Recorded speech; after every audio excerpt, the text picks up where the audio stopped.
My dear students, हमने क्या discuss किया? Balancing of redox reaction by half reaction method, या इसको दूसरे अल्फाज में हमने नाम दिया किस चीज का? आयन इलेक्ट्रॉन मेथड था। या तीसरे अल्फाज में हमने इसको किसका नाम दिया? Jet and never. याद रख ले कि इस टाइप ऑफ रिएक्शन को जब हम बैलेंस करेंगे तो रिएक्टेड एंड प्रोडक्ट किस फॉर्म में?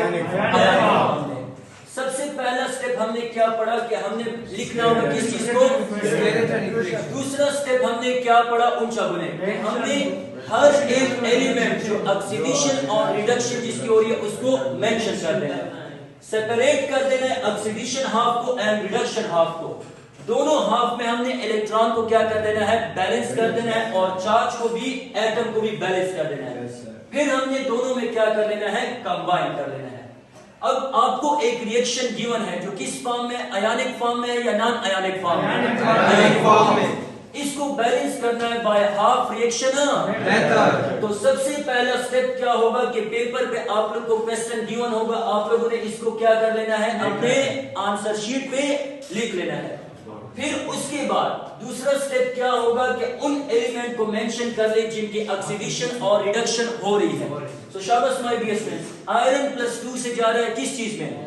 आयरन +3। तो ऑक्सीडेशन स्टेट इंक्रीज हो रही है या डिक्रीज? बोलते क्या है? इंक्रीज इन ऑक्सीडेशन स्टेट कब होती है? जब इलेक्ट्रॉन गेन होता है या लॉस? तो loss of electron is called oxidation. तो इट मींस आयरन +2 कन्वर्ट हो रहा है आयरन +3 में। तो ये हमारे पास कौन सा हाफ हो गया? ऑक्सीडेशन।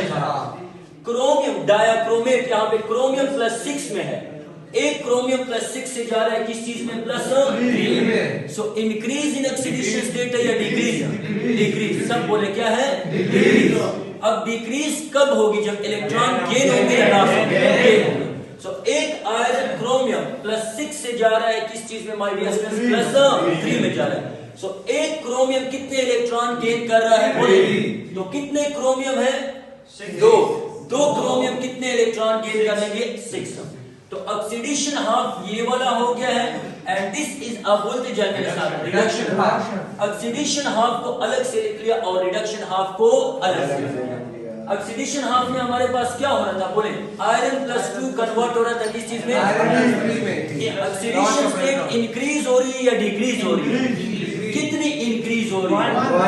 इट मींस कि ये एक इलेक्ट्रॉन बोले लॉस कर रहा है, और इलेक्ट्रॉन लॉस को हम किस साइड पे लिखते हैं? Right side. Chromium +6 oxidation state से कन्वर्ट हो रहा है माय डियर स्टूडेंट्स किस चीज में? +3 में।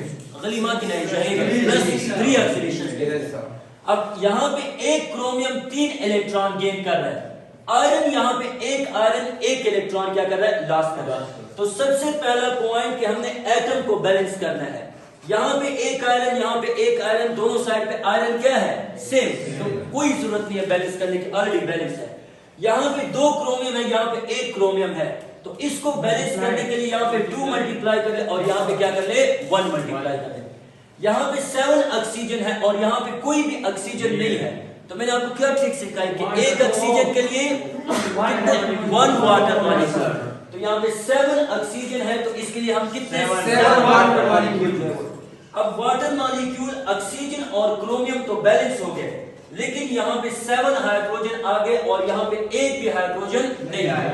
So that is 7 multiply by 2 से 14। हाइड्रोजन को बैलेंस करने के लिए दूसरी साइड पे हमने 14H पॉजिटिव जो है वो लिखा। अब एक आयरन बोले कितने इलेक्ट्रॉन लॉस कर रहा था? बोले 1 इलेक्ट्रॉन में। आवाज नहीं आ रही, कितने? 1 इलेक्ट्रॉन।